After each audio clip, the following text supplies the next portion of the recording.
받아야 할 선생들이라고 하는 제목의 말씀입니다. 말씀이 좀 무겁고 또 어려운 그런 또 주제라고 생각이 되어지는데, 이 시대를 향해서 또 이 세상을 향해서 또 선포하는 그런 말씀이라고 생각하면 되겠습니다. 우리가 사는 이 세상에는 다양한 종교가 있습니다. 종교가 많은 이유는 교회와 같은 이 고해와 같은 세상에서 어떻게 하면 구원을 얻을 수 있는지를 나름대로 연구하여 그 해결책을 제시하는 자들이 많았기 때문입니다. 이들의 종교는 사람이 이성으로 깨달은 진리를 또 경전으로 삼고 있지요. 그러나 기독교에는 다른 종교와는 차별되는 그런 계시가 있습니다. 다른 종교는 인간의 깨달음과 철학이 주를 이루는 것이라면은, 기독교는 살아계신 하나님의 계시의 말씀으로 이루어져 있습니다. 인간의 말이 아니라 하나님의 계시라는 것이, 신의 계시라는 것이 기본으로 되어 있습니다. 그래서 이 계시는 하나님에 의해서 주어졌습니다. 여기서부터 기독교는 출발합니다. 이것이 곧 학문의 시작이요, 학문의 토대요, 또 학문의 원리이기도 합니다. 그래서 학문이라고 하는 것, 특별히 신학이라고 하는 것은 성경을 떠나서는, 이 계시의 말씀을 떠나서는 성립될 수가 없는 것입니다. 이 계시는 인간의 이성으로 이해할 수 없기에 성령 하나님의 도움으로 해석이 될 수가 있었습니다. 구약의 계시가 그랬습니다. 하나님의 율법이 주어졌고 그것을 지켜야 하는 것이 이 율법의 골자였습니다. 이것은 모든 종교가 가지는 인간의 합리와 이성의 근거를 두고 있었습니다. 공의라는 것은 율법을 지키는 것이죠. 그래서 율법이 표면적으로 우리에게 요구하는 것이 바로 이 율법을 지켜야 된다. 이 율법을 지키지 않으면 정죄를 받고 심판을 받게 된다라는 것이 바로 하나님의 공의였고, 또 율법에서 우리에게 말해주는 그런 공의였습니다. 그런데 중요한 것은 이 율법을 사람들이 지킬 수가 없다는 것이었습니다. 사람들은 열심을 내면 율법을 지킬 수 있다고 보았고, 또 실제로 나라의 그 지도자들에 의해서 그렇게 인도를 받고 있었습니다. 자신들은 지킬 수 없는 그 율법을 지키지 않으면서 백성들에게는 지키도록 강요를 하고 있었고, 또 그것을 통치의 수단으로 삼고 있었습니다. 갈라디아 교회는 사도 바울이 복음을 전하여 세운 교회였습니다. 피눈물을 흘려가며 세운 교회였고, 예수 그리스도의 복음으로 세워진 교회였습니다. 바울이 다메섹 도상에서 주님을 만난 이후 아라비아로 가서 거기서 3년을 지냈습니다. 그는 그곳에서 구약의 율법을 통해 계시된 예수 그리스도를 깊이 이해했고 성령으로 큰 깨달음을 얻었습니다. 아주 구체적으로 구약에 숨겨진 예수 그리스도를 발견하게 되었던 것이지요. 우리가 앞에서 말씀을 드렸습니다마는 이 구약의 율법은 표면적으로는 그것을 인간의 의지로 깨달아야만 되고, 또 그것을 행해야만 되는, 또 행할 수 있다라고 생각하는 그것이 표면적으로 드러난 것이었다면, 바울이 깨달은 것은 그 율법 안에 숨어 있는 그 믿음의 비밀, 그 믿음의 원리를 그가 발견하게 되었던 것입니다. 그래서 표면적으로는 그 율법이 우리에게 율법을 다 지켜야 되고 율법의 조항 1.1획도 남김없이 다 지켜야 된다는 것을 요구하고 있지만은, 그러나 그 율법의 이면에는 사람이 지킬 수 없으니 또 다른 믿음의 비밀이 있다. 그분이 바로 예수 그리스도다라는 것을 사도 바울이 깨닫게 되었다는 것입니다.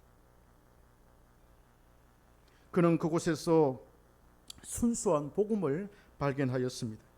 예수 그리스도가 바로 율법의 핵심이요 주인공이라는 것을 성령을 통해서 깨닫게 된 것입니다.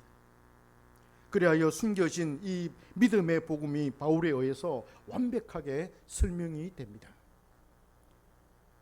갈라디아 교회는 이렇게 순수한 복음으로 세워진 교회였습니다.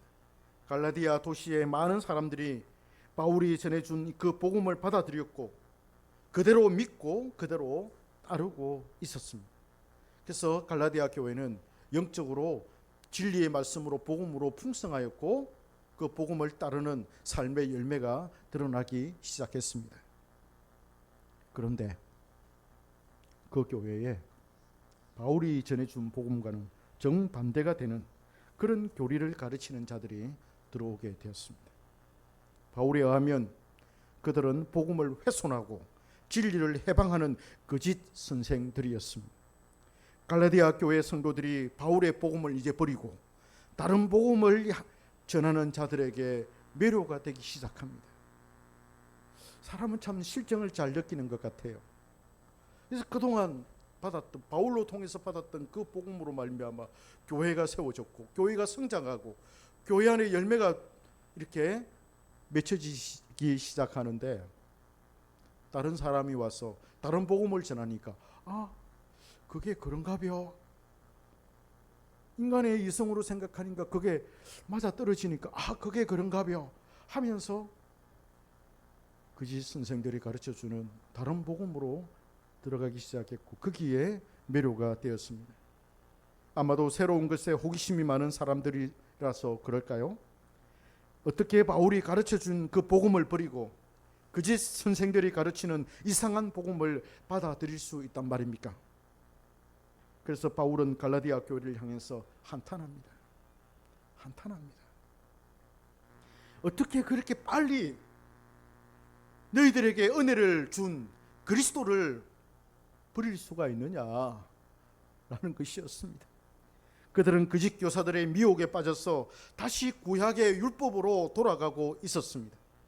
인간의 아무런 행위도 없이 어떻게 구원을 얻을 수 있느냐는 것입니다. 인간이 구원을 위해서 뭔가 노력을 해야 하고 그 공의와 공로로 우리가 구원을 얻는 것이지, 어떻게 아무런 행위도 없이 공로도 없이 구원을 얻을 수 있느냐라는 것이 거짓 선생들이 가르쳐주는 그런 다른 복음의 핵심이었습니다. 그래서 우리가 예수를 믿어도 구약으로 돌아가야 된다. 그래서 할례를 받아야 되고 구약의 율법을 따라서 우리가 살아야 된다. 하나님이 먹지 말라는 걸 먹지 말고 절기를 지키고 그렇게 우리가 살아야 된다. 완전한 뭡니까? 복음과 율법의 또 구약의 어떤 의식의 그런 조화라기보다는 혼합, 그걸 가르치게 되었던 것입니다. 그리하여 그들은 바울이 전해준 그리스도를 버리고 있었습니다. 6절의 말씀에 보니까 속히 떠나, 영어 성경에는 so quickly, 속히 떠났다, 너무 빨리 떠났다, 이렇게 말씀을 합니다. 거짓 교사들이 그들에게 슬며시 들어와서는 다른 복음을 전했던 것입니다. 그들은 자신들이 전하는 말씀이 참된 진리라고 사람들을 설득시켰습니다. 바울이 전한 복음은 구약 성경을 잘못 해석한 것이며 반유대적인 것이고 유대교와는 전혀 다른 것이라고 가르쳤습니다. 봐라, 유대교가 큰 집이라면 지금 개신교, 예수를 믿는 이 종교는, 기독교는 작은 집 아니냐? 어떻게 작은 집이 큰 집을 무시할 수 있느냐? 그런 논리로 간다면 사람들 어떻게 해야 하겠습니까? 그렇지 않겠어요? 어떻게 그 뿌리를 무시할 수 있느냐? 어떻게 큰 집을 무시할 수 있느냐? 그런 논리가 성행하지 않았겠어요? 사람들은 그들의 가르침에 혹하여 하나둘씩 그 가르침으로 깊이 빠져 들어갔습니다. 그러나 바울은 다른 복음은 없다고 딱 잘라서 말합니다. 그걸 아주 강조를 합니다. 천사라도, 자신들이라도 이전에 바울이 전했던 그 복음과 다른 것을 전하면 저주를 받을 것이라고 아주 강력하게 경고를 합니다. 7절에서 말하기를 그들은 그리스도의 복음을 교란하게 하여 변하게 하는 그런 자들이라고 말합니다. 영어 성경에는 왜곡시키기를 원하는 자들이다, 이렇게 말합니다. 진리의 복음을, 순수한 복음을 왜곡시키기를 원하는 자들이 그 선생들이다, 이렇게 말합니다. 그들은 그리스도의 순수한 복음을 인간의 복음으로 왜곡시키는 자들이었습니다. 바울은 이들이 저주를 받을 것이라고 경고합니다. 그들은 육신에 속한 것, 육신적인 이해를 촉구하는 자들입니다. 인간적인 어떤 생각과 인간의 이성으로 받아들일 수 있는 인간의 생각으로 받아들일 수 있는 것만 진리다 라는 식 아니겠어요? 어떻게 보이지 않는 그런 어떤 믿음의 그 원리가 어떻게 우리로 하여금 구원할 수 있느냐라는 것입니다. 내가 아무런 행동을 하지 않고 내가 아무런 공의 또 공로를 만들지를 못했는데 어떻게 내가 구원을 받을 수 있어? 예수님께서 우리를 위하여 십자가에 죽으시고 3일 만에 부활하시고 또 하늘의 우편에 보좌 우편에 앉아 계신 그걸 믿음으로 말미암아 우리가 구원을 얻는다라는 거. 그게 어떻게 그럴 수 있느냐? 그건 허망한 어떤 황당한 어떤 그런 얘기일 수밖에 없지 않느냐? 이 식으로 가르치고 그것보다는 봐라. 우리가 노력을 해서 애를 써서 율법을 지키고 그걸 하나의 증거로 열매를 딱 드러내 가지고 그걸 통해 가지고 우리가 구원을 얻으면 그거는 우리가 받아들일 수 있는 인간의 생각으로 이성으로 받아들일 수 있는 거 아니냐. 여러분 불교의 창시자 석가모니 시타르타라고 하는 그 석가모니가 보르스 나무 밑에서 이렇게 명상을 하지 않습니까? 그 당시에는 인도의 힌두교가 그 지방을 그 지역을 완전히 휩쓸고 있었습니다. 우리가 잘 알듯이 인도에는 얼마나 많은 신들이 있습니까? 얼마나 그런 뭐라고 이야기해야 됩니까? 미신적인 것들이 많습니까? 그런 상황 가운데서 시다르타가 왕자이죠. 와서 보르스 밑에서 앉아서 명상을 하면서 인간의 108가지의 그런 어떤 그 고뇌, 고통, 그 번뇌를 생각하면서 어떻게 하면은 이 고통에서 해방될 수 있는가? 어떻게 하면은 내가 여기에서 이 고통에서 구원을 얻을 수 있는가? 그걸 생각하고 그 고행을 통해 가지고 해탈을 하는, 그래서 열반에 들어가는, 황홀경에 들어가는 그 원리를 자기가 깨닫게 된 것이죠. 인간의 이성으로. 그래서 그걸 제시했더니 사람들이 얼마나 그게 합리적입니까? 힌두교보다는 얼마나 합리적입니까? 거기에 막 빠져들어가기 시작하는 것이죠. 그래서 불교가 생겨나게 된 것입니다. 그래서 불교와 힌두교는 비슷한 측면이 많아요. 왜냐? 같은 뿌리이기 때문에. 아마 이렇게도 우리가 생각해 볼 수도 있습니다만은, 그러나 바울이 전한 복음은 인간의 이성으로서, 인간의 어떤 의지의 노력으로서 구원을 얻는 것이 절대로 아니었습니다. 육신에 속한 것, 육신적인 이해를 촉구하는 그런 자들에 의해서 가르치는 그 율법으로 돌아가도록 이끌고 율법을 지켜야 구원을 얻을 수 있다는 그런 그 가르침, 그것은 다른 복음이고 틀린 것이다라고 바울은 강조하고 있었습니다. 율법의 행위를 강조하면서 믿음으로 얻는 의와 구원을 우습게 보았는데, 그들을 향해서 사도 바울은 저주를 받을 것이다 라고 그렇게 말씀을 합니다. 바울은 8절에서도 이들이 저주를 받을 것이라고 말을 하면서 이렇게 말합니다. 우리나 혹은 하늘로부터 온 천사라도 우리가 너희에게 전한 복음 외에 다른 복음을 전하면 저주를 받을지어다. 9절에서도 그들은 저주를 받을 것이라고 말합니다. 바울은 그들은 저주를 받아 마땅하다고까지 말하지요. 바울이 오늘 본문에서 그토록 주의를 기울이는 것이 무엇입니까? 진리를 있는 그대로 전하지 않는 것에 대한 비난입니다. 복음을 복음 그대로 전해야 한다는 것이지요. 성령께서 정확하게 이해시키고 알려주시고 해석하도록 하신 것, 이것을 그대로 전해야 한다는 것이지요. 왜 거짓 교사들이 다른 복음을 가르쳤을까요? 여러 가지 이유가 있었겠습니다만은 그들은 사람들의 마음을 사고 얻으리는 그런 욕구가 있지 않았을까 하는 생각을 해봅니다. 처음에는 바울이 가르치는 복음이 잘못되었다는 것에서 출발을 했지요. 시간이 지나면서 갈라디아 교회에 자신들의 영향력이 스며들도록 하는 것이었습니다. 물론 이들은 다른 복음에 매료된 자들이었습니다. 그들은 그것을 통해서 갈라디아 교회를 통째로 접수하기를 원했을지도 모르겠습니다. 오늘날 이단들의 수법이 그들에게 없다는 걸 누가 보장할 수 있겠습니까? 자신들의 이끈이 개입될 수 있고 하나님의 이름을 빙자한 종교적 야심이나 욕망이 거짓 교사들에게 왜 없었겠습니까? 실제로 바울이 유럽에서 복음을 전했을 때 이단들이 유대인들과 힘을 합해가지고 로마 당국에 바울을 고소한 사건이 있지 않았습니까? 그 일로 바울은 야간에 도망을 쳐야 했습니다. 에베소에서는 그들이 사람들을 선동을 했고 아데미 신전에 모이게 해서 시위하고 결기하는 그런 데모까지 일삼았습니다. 잡혀가가지고 사도 바울이 죽도록 매를 맞고 그런 사건들이 비일비재하지 않았습니까? 바울에 의하면 그들은 저주를 받아야 마땅한 자들이었습니다. 그만큼 바울은 다른 복음, 다른 진리를 전하는 것에 대해서 민감한 반응을 보이고 있습니다. 다른 복음, 다른 진리를 전하면 그 속에 구원이 없다는 것이죠. 너희들이 다른 복음을 통해서 그 안에 구원이 있다라고 이야기하지만 그러나 그 안에 구원이 없어. 이 복음 안에만, 내가 가르쳐준 이 복음 안에만, 예수 그리스도 안에서만 바로 구원이 있는 것이야 라고 강조하고 있는 것입니다. 물론 바울은 사람의 행위에 대해서도 강조합니다. 믿음으로 얻는 구원이 극단으로 흐르면 소위 오늘날 구원파의 논리에 빠진다는 것을 바울은 이미 알고 있었습니다. 그렇잖아요. 그러면 우리가 구원을 얻는데 믿음으로 구원을 얻으면 아무런 그러면 행위가 없고, 그죠? 삶에 어떤 그게 없다면, 행동이 없다면, 그러면 믿음으로 구원을 얻네?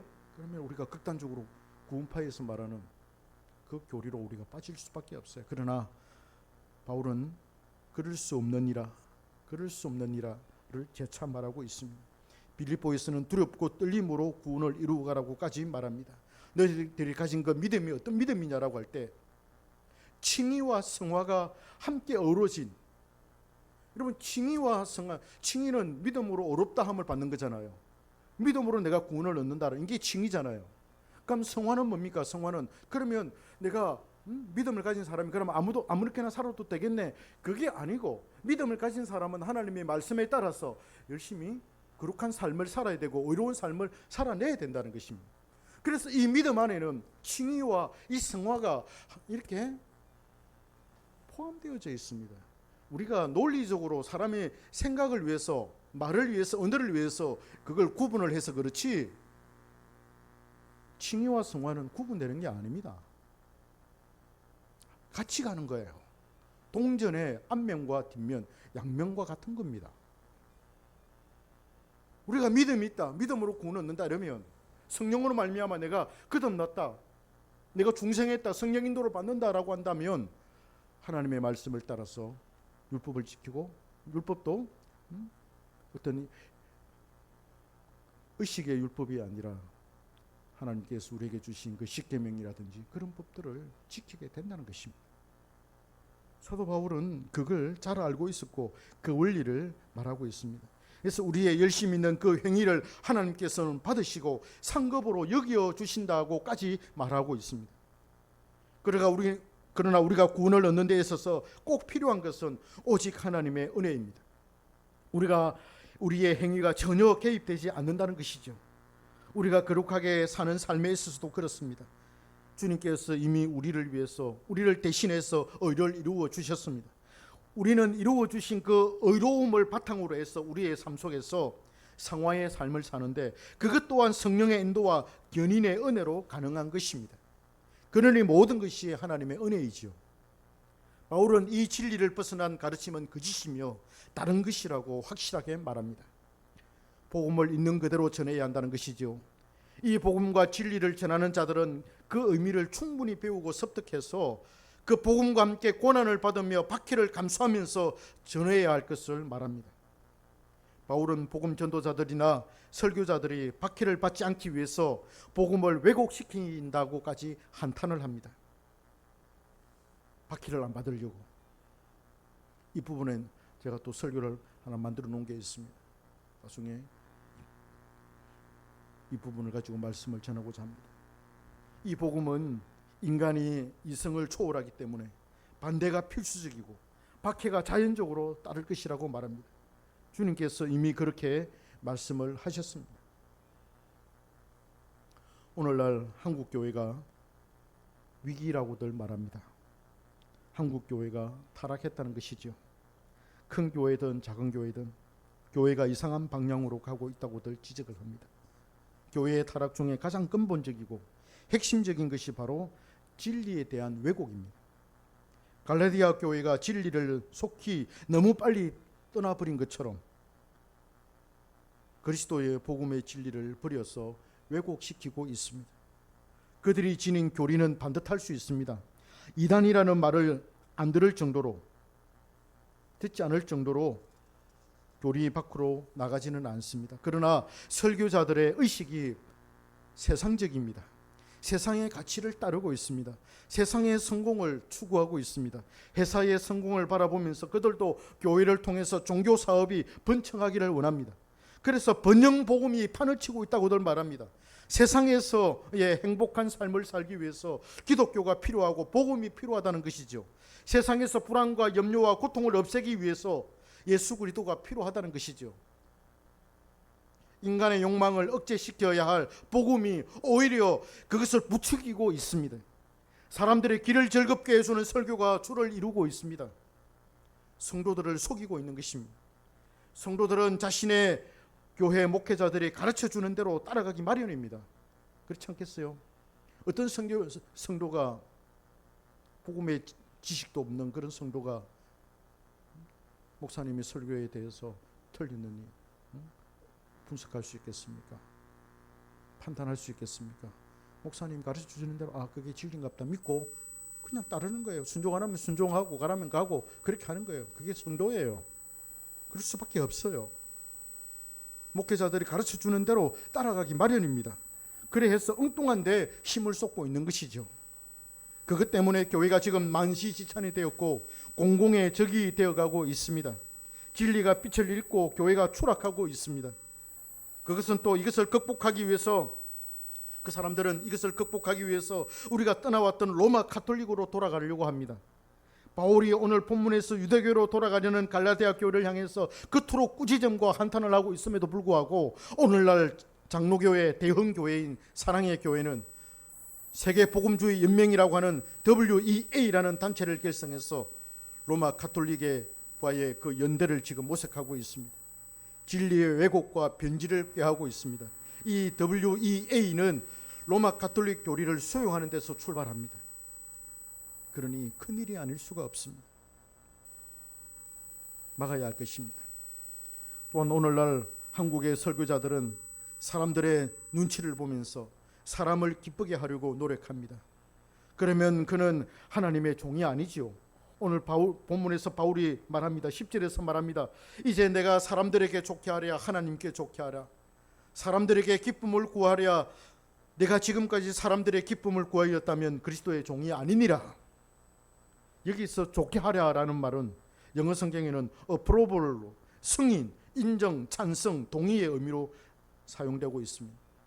사람들에게 승인이나 찬성이나 동의를 받아서 내가 복음을 전하느냐 라는 의미입니다. 그렇지 않지 않느냐? 그것이지요. 내가 사람들의 동의를 구하고 사람들의 찬성을 구하고 사람들의 승인을 구한다면은 그래갖고 복음을 전한다면 나는 하나님의 종이 아니야. 그건 사람들을 좋게 할 뿐이지. 그 말을 하고 있는 겁니다. 만약 그러면 자신이 그리스도의 종이 아니라고까지 강력하게 호소를 하고 있습니다. 오늘날 설교자들이 깊이 새겨야 할 말씀입니다. 목회자는 성도들이 가지고 있는 세상의 가치관과 싸우는 자입니다. 그렇잖아요. 목회자는